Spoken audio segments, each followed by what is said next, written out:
Hello, everyone. My name is Brian Wilson. I'm the Executive Director of the Alaska Coalition on Housing and Homelessness. I want to thank you for tuning in today and for your continued participation with our annual point in time count. As you know, the goal of the point in time count is to help inform communities on how many people are experiencing homelessness nationwide on a single night. We do this annually as required by HUD, which assists COCs and the federal government to improve planning and implementation of our homeless prevention and response network.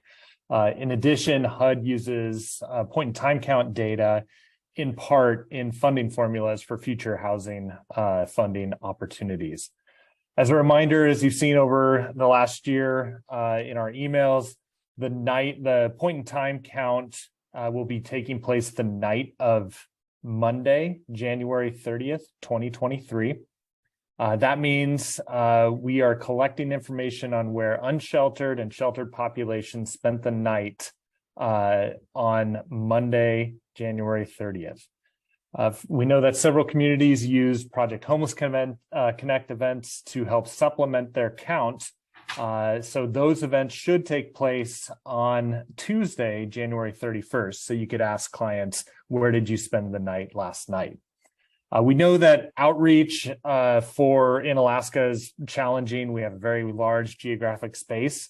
HUD does allow us to collect information on where people spent the night on the night of the pit count up to a week after the date. To ensure that we are getting good information, we're encouraging communities to do their outreach as close to the night of Monday, January 30th as possible.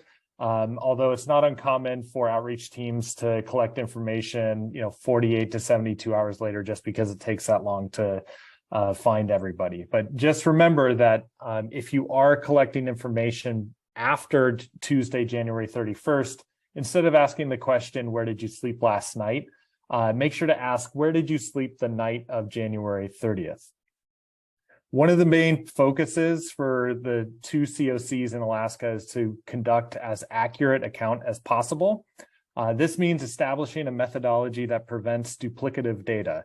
This year, we'll be implementing a new strategy statewide, which will assist communities in counting populations that may be hesitant to participate in the count. And this methodology is called the observational count.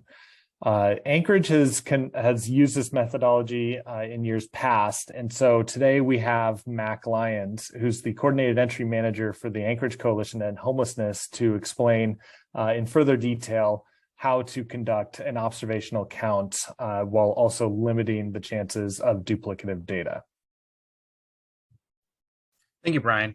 So the way that we're going to be doing the observational count this year is if the client you are with is not able to do the questionnaire or is unwilling to do the questionnaire, the observational count will just be going over simple, basic appearances of that individual.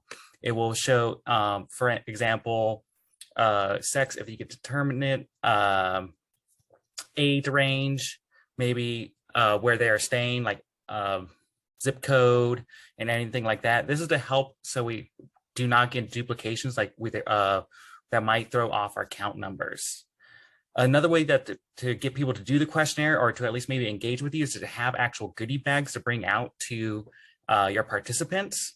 And that's a great way to get the volunteer work that you might need, such as Anchorage is doing volunteer work to make those goodie bags. We will not be needing volunteers to do the count, but the volunteers will be needed for the goodie bags.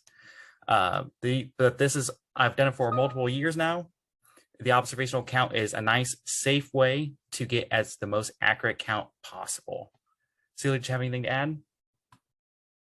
This is a lot of information for everybody to take in, and I just want to express some real gratitude for what is always a huge lift in our community. If you have questions, we'll be sure to put our information, ways to get a hold of us somewhere. If you have questions, please feel free to reach out. In addition to this short video, there'll be another short video from Institute for Community Alliances, who functions as a system administrator in Anchorage and the HMIS lead agency in the balance of state.